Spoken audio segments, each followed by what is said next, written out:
제목은 라반에게 이르렀더니 라는 제목으로 함께 은혜를 나누겠습니다. 자, 모든 사람에게나 어떠한 공동체나 반드시 위기가 찾아옵니다. 이 위기가 찾아오지 않는 사람은 없습니다. 어떤 인물을 보더라도, 크게 된 인물도 반드시 위기를 피해갈 수 없어요. 그 위기를 넘기면 그 사람은 인물이 되는 거죠. 교회도 마찬가지고요, 큰 회사도 마찬가지입니다. 모두 다 위기는 옵니다. 그 위기를 어떻게 넘기느냐가 흥망성쇠를 결정하는 중요한 지표가 됩니다.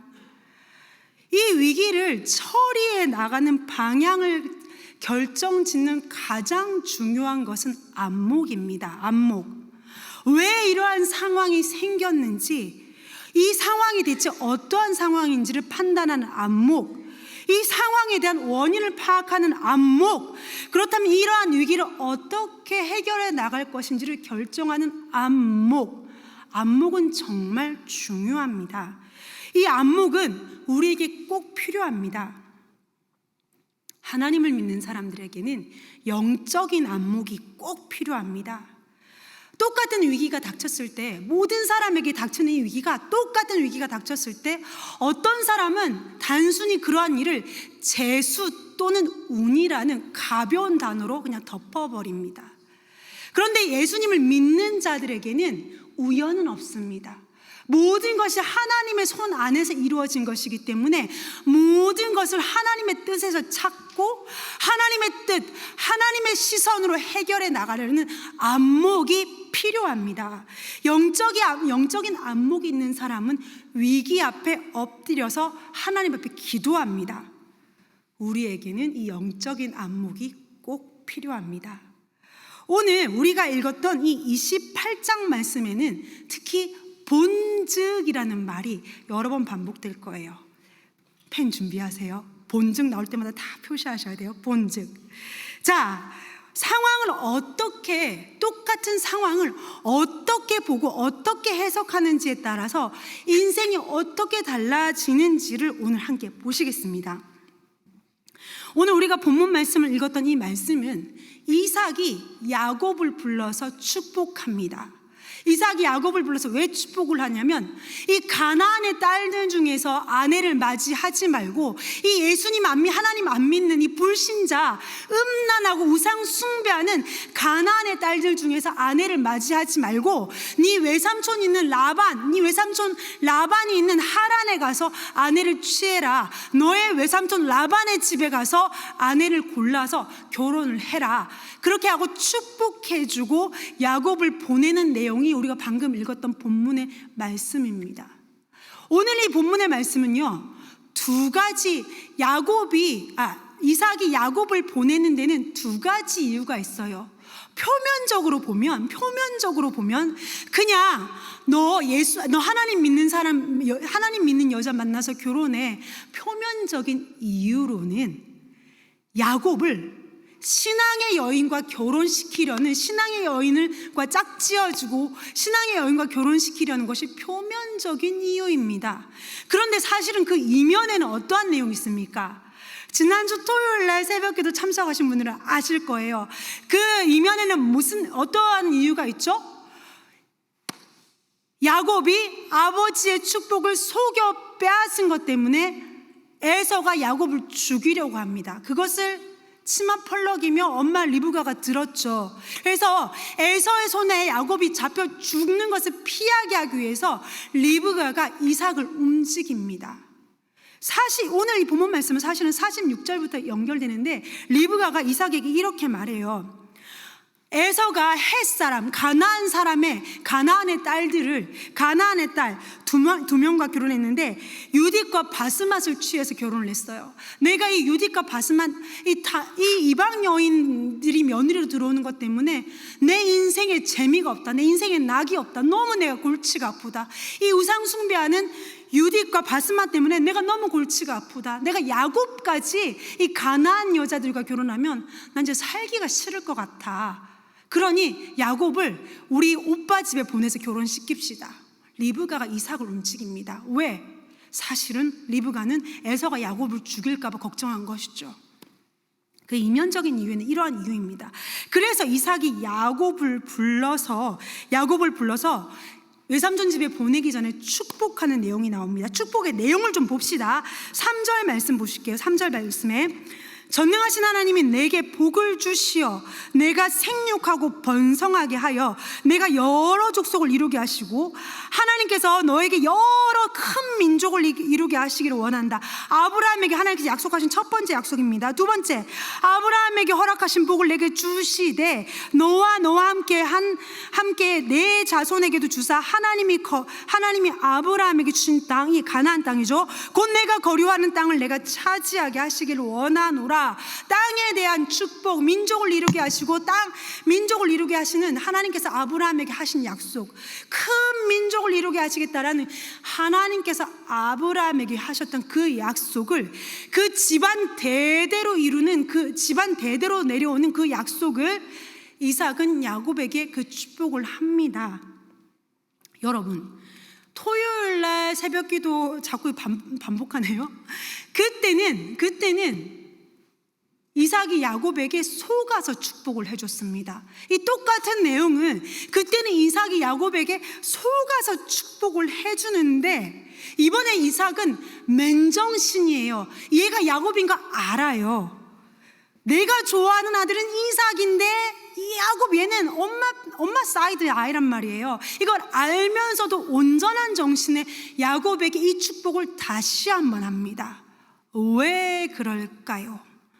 이삭은 깨달았거든요.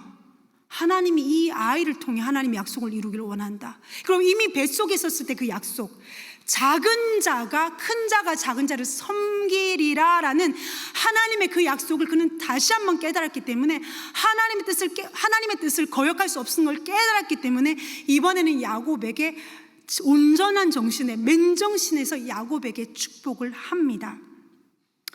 이삭은 하나님 뜻에 온전히 순종할 수밖에 없었지요. 야곱은 이제 집을 떠나서 외삼촌 라반이 있는 하란으로 향합니다. 여기까지 오늘 본문 말씀입니다. 여러분 지금 어떻습니까? 정리 한번 할게요. 특히 우리 친구들은 오늘 처음 참석하셨기 때문에 모르실 것 같아요. 다시 한번 정리할게요. 이삭에게는 쌍둥이 두 아들이 있어요. 잘 들어요. 제가 하는 말 잘 들어요, 우리 친구들. 이번 주 주일에 물어볼게요. 이삭에게는 두 명의 아들이 있습니다. 쌍둥이에요. 큰 아들은 에서, 아버지는 얘 좋아요. 에서 좋아하고, 작은 아들은 야곱, 엄마는 얘 좋아해요. 아버지가 에서에게 축복을 하려고 하니까 엄마가 얘가 좋은 거지. 그래서 엄마가 이 둘째 아들을 큰 아들인 척 변장시켜서 아버지한테 들어가서 아버지가 원래 이 아이한테 하려는 축복을 둘째가 받게 해요. 이것 때문에 큰아들이 화가 나가지고 얘를 죽이려고 하는 게 이 내용이에요. 둘째를 죽이려고 해. 그래서 둘째가 지금 외삼촌 집으로 도망을 가는 이 내용을 이야기하는 거예요. 자, 됐죠, 우리 친구들? 자, 지금 여기까지가 이 내용입니다. 이제 야곱은 외삼촌 집으로 도망을 갑니다. 그런데 지금 이 상황이 사실은 에서에게도 위기이고 야곱에게도 위기라는 거예요. 왜 큰아들에게도 위기고 왜 작은아들에게도 위기냐면, 이 똑같은 상황이 왜 두 명에게 둘 다 위기냐면, 첫 번째 에서 먼저 살펴볼게요. 지금까지 에서의 삶은 평탄했어요. 그냥 자기 살고 싶은 대로 살았어요. 나가서 사냥만 하면 짐승 딱딱 잡아오는 남자다운 사람. 게다가 아버지는 아주 공식적으로 얘를 좋아하는 거예요. 아버지는 공식적으로 에서를 좋아해요. 아버지는 공식적으로 에서를 좋아하고, 아버지의 축복, 집안에 내려오는 이 축복은 아버지가 해줄 수 있는 이 집안에 내려오는 축복을 아버지는 당연히 에서에게 해줄 거기 때문에 에서는 다른 거 신경 쓸 필요 없어요. 그냥 아버지의 축복은 내가 따놓은 당상이에요. 그러니 에서는 장자의 명분도 경홀히 여겼어요. 팥죽 한 그릇에 장자의 명분도 야곱에게 팔아버릴 수 있었던 건, 내가 장자의 명분 너한테 팔아버려도 어차피 아버지는 나 좋아해서 아버지는 축복 나한테 줄 거야. 그러니 장자의 명분도 경홀히 여겼어요. 에서는 지금까지 그 축복은 자기한테 올 것이라고 생각했기 때문에 그동안 너무 편안하게 살았던 거예요. 아무런 위기의식이 없었습니다. 그런데 상황이 바뀌었어요. 둘째, 내 동생이 아버지 축복을 속여 빼앗았어요. 그것만으로도 분통이 터지는데 지금 보니 아버지가 맨정신에, 이번엔 속은 게 아니라 맨정신에 둘째에게 축복해 주는 거예요. 어때요? 에서의 마음이 어땠을까요? 아, 나는 아버지에게 버린 카드가 되어 가는구나. 나 우리 아버지한테 이제 버린 카드다. 큰일 났다. 큰일 났다. 위기의식이 왔습니다. 자, 그러면 에서는 이 위기를 어떻게 이해했는지 볼게요. 6절 말씀 볼게요. 에서가 본즉, 여기 이제 표시하셔야죠. 본즉. 에서가 본즉 이삭이 야곱에게 축복하고 그를 받다나람으로 보내어 거기서 아내를 맞이하게 하였고 또 그에게 축복하고 명하기를 너는 가나안의 사람의 딸들 중에서 아내를 맞이하지 말라 하였고 지금 우리 아버지가 동생을 보내면서 저기 가서 신앙 있는 여자 만나서 결혼하라고 하네. 상황이 지금 상황 파악이 됐어요. 에서가 지금 상황 파악이 이렇게 됐어요. 이제 원인 파악에 들어가야 돼요. 이 원인이 어디 있을까? 원인 파악에 들어갑니다. 에서는 이렇게 원인을 파악합니다. 8절. 에서가 또 본즉 또 치십시오. 표시하세요. 본즉 가나안 사람의 딸들이 그의 아버지 이삭을 기쁘게 하지 못하는지라. 에서가 원인 파악을 제대로 했습니다. 아, 내가 불신 결혼한 것 때문에 이 상황이 벌어졌구나. 원인 파악을 제대로 했습니다. 상황에 대한 정확한 파악, 원인도 제대로 파악했습니다. 그럼 이제 에서가 무엇을 해야 됩니까? 자, 에서가 이 일을, 이 상황을, 이 원인을, 이 문제를 어떻게 해결하는지는 9절 말씀해 보세요. 9절 말씀에 이에 에서가 이스마엘에게 가서 그 본처들 외에 아브라함의 아들 이스마엘의 딸이요 느바요의 누이인 마할랏을 아내로 맞이하였더라. 아, 이게 에서의 한계입니다. 원인과 상황에 대한 파악은 확실하게 됐는데 문제 해결을 뭐라고 생각했습니까? 핏줄로 해결하려고 했다라는 거예요. 아, 내가 이 가나안 여자들 중에 결혼해서 이렇구나. 그러면 이번에는 핏줄이 섞인 여자랑 결혼해야겠다. 이스마엘, 우리 아버지의 그래도 형제인 이스마엘의 딸을 데려다가 결혼을 한 거예요. 근데 문제는 뭡니까? 이 이스마엘이 신앙의 사람이 아니라는 거예요. 이스마엘의 딸도 신앙의 사람이 아니라는 거예요. 핏줄이 해결책이 아니었던 거예요. 그러니 이스마엘은 상황을 더 나쁘게 만들었죠. 불신 아내 2명에 지금 이스마엘의 딸 거기도 불신자인데 3명이에요. 결국 불신 결혼을 3명과 불신 결혼을 한 거예요. 상황을 악화시킨 거예요. 영적인 안목이 없으면요 상황을 이렇게 악화시켜요. 나중에 가면요 에서가 야곱을 만날 때 에서는 어디에 거주하고 있었는지 아십니까? 아버지의 장막이 아닌 세일산에 거주하고 있었어요. 아버지의 장막에서 떠났다는 것은 예배의 자리를 떠난 거예요. 왜 돌이 있습니까? 불신결혼 3명 했는데 돌이 없죠. 아버지 장막 예배의 자리에서 떠나서 세일산에 거주하는 거죠. 여러분, 영적인 안목이 없으면 이러합니다. 근데 이 안목은 하나님께서 열어주시는 건데 그럼 어떻게 해야 돼요? 엎드려 기도했었어야죠. 상황이 파악이 되고 원인이 파악이 됐으면 내가 하나님의 뜻을 묻지 않고 내 마음대로 살아서 이 사단이 났네요. 하나님 잘못됐습니다. 하나님 살 길을 열어주십시오 하고 하나님께 엎드렸어야죠. 이러한 사람들을 봅니다. 항상 어떠한 원인 파악도 정확해요. 상황 파악도 정확해요. 그런데 항상 이거를 남 탓을 하는 거예요. 저 사람 때문이야. 상황 탓 때문에 현실 탓만 하는 사람들이 있어요. 그럼 그 문제가 항상 쳇바퀴처럼 도돌이표 되는 걸 봅니다. 상황과 원인이 파악이 됐으면 하나님 앞에 엎드려야죠. 그 문제와 그 원인을 가지고 하나님 앞에 엎드려야죠. 사람 의지할 것이 아닌, 이 상황이 지나가기만을 기다릴 것이 아닌 하나님 앞에 엎드림으로 상황을 파괴하고 나아가야 되죠. 영적인 안목이 필요합니다. 자, 에서의 위기를 보았습니다. 그러면 이번에는 이 야곱의 위기를 보겠습니다. 누가 봐도 이 야곱의 이 상황은 위기입니다. 뭐 설명드릴 것도 없이 위기죠. 아버지 속이고 형 속에서 축복 받아내고 이제 형 에서가 죽이려고 하니까 이 분명히 뭐 야곱은 위기입니다. 분명히 축복을 받았는데, 큰 민족에 대한 축복도 받았고 약속에 대한 축복도 받았는데, 축복은 받았는데 자기는 이제, 야곱은 이제 축복의 땅에서 점점 멀어집니다. 여러분 이러한 경험 다 있으시죠? 하나님께 약속은 받았는데, 약속은 내가 하나님께 반드시 하나님께서 나를 복 주실 거라는 약속은 받았는데 마치 나의 삶은 복의 자리에서 자꾸 멀어지는 것 같아요.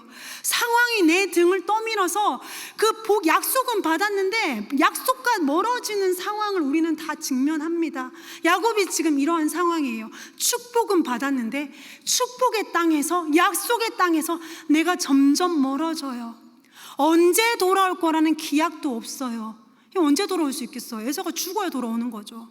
근데 형이 언제 죽을 줄 알아서, 형은 너무 건강한 사람인데 약속의 땅에서 멀어져서 외삼촌 집으로 도망을 갑니다. 10절 말씀을 보면 야곱이 브엘세바에서 떠나 하란으로 향하여 베델에 이렇게 브엘세바에서 떠나 하란으로 가는 중간길 베델에서 잠깐 유숙하는데, 여러분 브엘세바에서 여기 베델까지가 80km예요.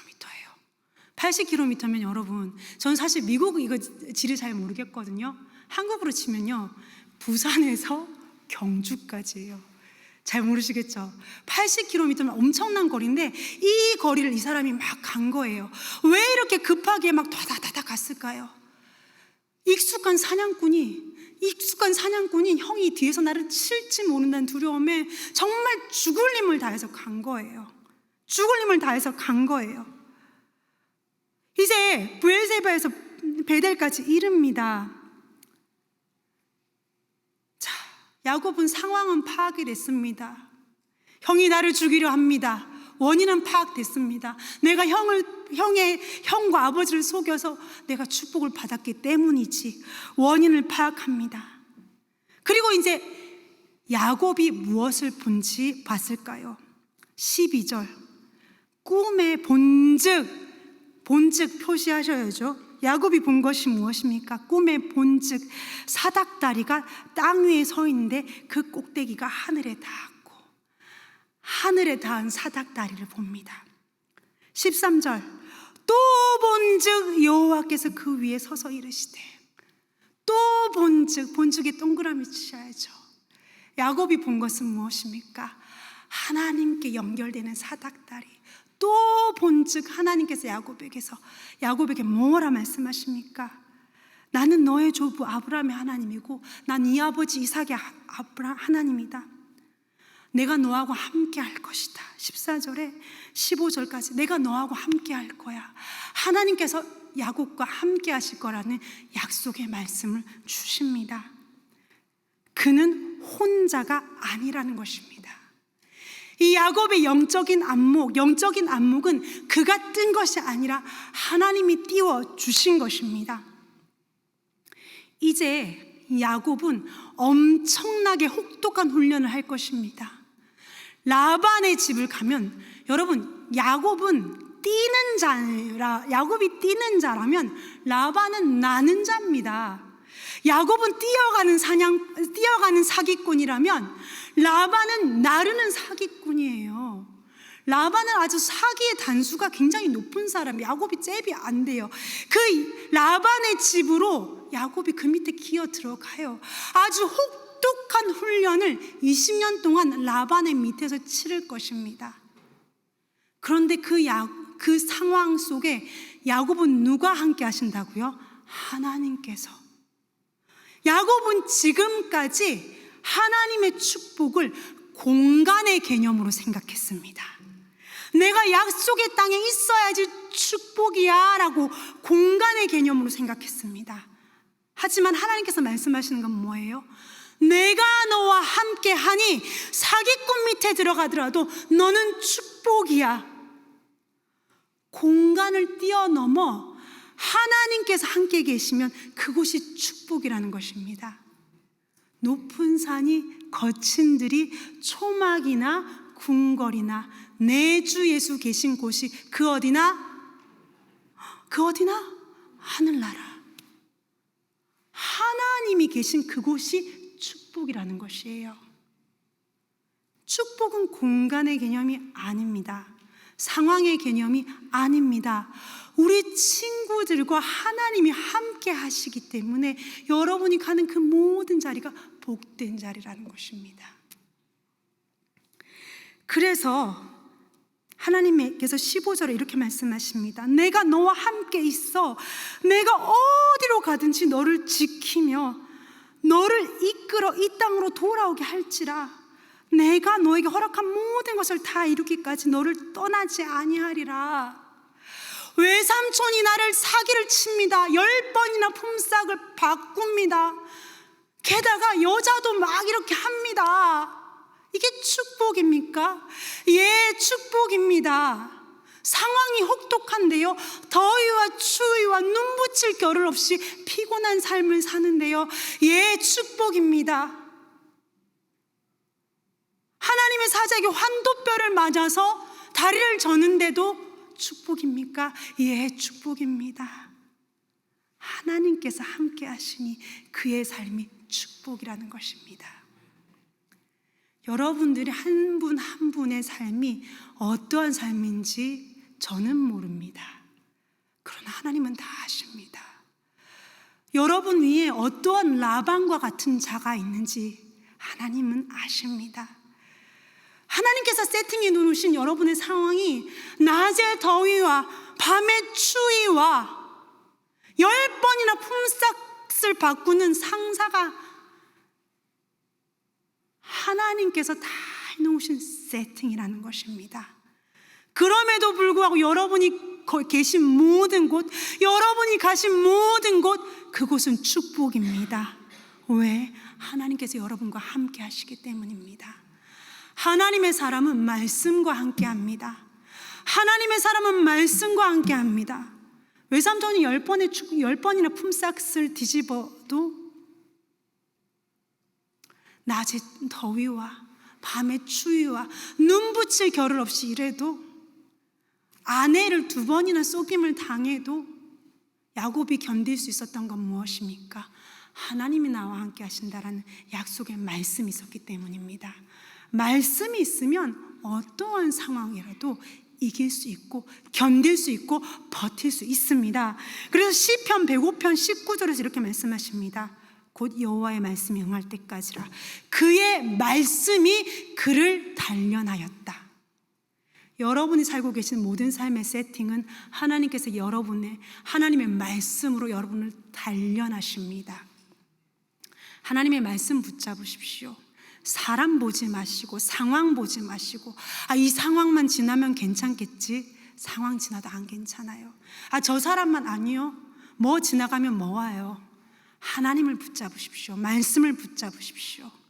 여러분이 가시는 모든 그 자리, 하나님의 말씀과 함께 하신다면 축복의 자리인 줄로 믿습니다. 우리의 삶에 크고 작은 위기가 닥칠 때 사람에게, 상황에게 집중하지 마시기 바랍니다.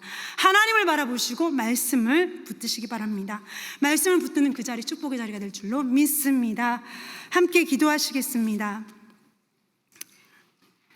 한 가지 기도 제목을 드리겠습니다. 우리 방금 우리가 동영상을 봤지요. 지금 더운 데서 수고하고 있는 그 영광되고 복된 자리에, 하나님께서 기뻐하시는 자리에 함께하고 있는 우리 11명의 단기 선교팀이 있습니다. 하나님께서 그들과 함께하여 주셔서 하나님 기뻐하시는 뜻이 그 땅에 이루어지게 하여 주시옵소서. 기도해 주시고요. 주일까지 계속됩니다. 사역위에 기도해 주시기 바랍니다. 그리고 또 한 가지 기도 제목 드리겠습니다. 여기 우리 다음 세대, 우리의 멋지고 너무 예쁜 우리 아이들이 이 자리에 많이 왔습니다. 하나님 저와 아이들을 붙들어 주셔서 예배의 자리를 떠나지 않는, 예배의 자리를 지키는 소망 있는 우리의 다음 세대를 되게 해주십시오라는 제목으로, 또 그리고 각자 가져오신 기도 제목으로 함께 기도하시겠습니다. 하나님 아버지, 역사하여 주시옵소서. 하나님, 우리 단기 선교팀 위에 함께 해주시기를 원합니다. 하나님, 그들과 함께하여 주시옵소서. 하나님, 역사하여 주시옵소서. 하나님, 너무나 덥고 상황이 아버지 쉽지 않은 상황입니다. 그럼에도 불구하고 하나님께서 그곳에 함께 하시니 그 자리가 복된 자리입니다. 하나님 기뻐하시는 자리니 그 자리가 복된 자리오니 하나님, 그 영광되고 복스러운 자리를 불러주셔서 감사합니다. 한 명 한 명의 은혜를 더하여 주셔서 하나님, 우리 11명의 단기 선교팀들 하나님 돌아올 때까지 아버지 주님 하나님의 능력으로, 성령의 능력으로 강건하여 아버지 하나님 기뻐하신 뜻을 아버지 이루고 돌아오게 하여 주시옵소서. 하나님, 특별히 하나님 이 자리에 우리 귀엽고 멋지고 하나님 너무 소중한 우리 아이들이 많이 참석했습니다. 하나님, 저 아이들 한 명 한 명 붙들어 주셔서 하나님 예배의 자리를 떠나지 않는 하나님 존귀하고 귀한 소망 있는 다음 세대를 되게 하여 주시옵소서. 하나님, 특별히 기도드리는 것은 하나님 내일이면 한국으로 돌아가는 시윤이와 하윤이와 아버지 우리 길령 집사님 계십니다. 하나님 붙들어 주시옵소서. 하나님 붙들어 주시옵소서. 저들에게 새로운 기회, 하나님께서 이곳을 어떻게, 하나님께서 그 땅을 어떻게 예비하셨음을 하나님 목도하는 아버지, 멋진 아버지 주님께서 하신 일을 바라볼 수 있는 멋진 삶이 되기를 원하오니 주의 역사여 주시옵소서. 함께 하심을 믿고 감사드리오니 하나님, 우리에게 하나님께서 이것들을 준비하셨습니다라고 아버지 간증할 수 있기를 원하오니 하나님 함께 하시옵고 저들에게 하나님이 함께 하신다라는 하나님 놀라운 간증의 역사 일어나기를 원하오니 주님 도와주시옵소서. 아버지 도와주시옵소서. 하나님 아버지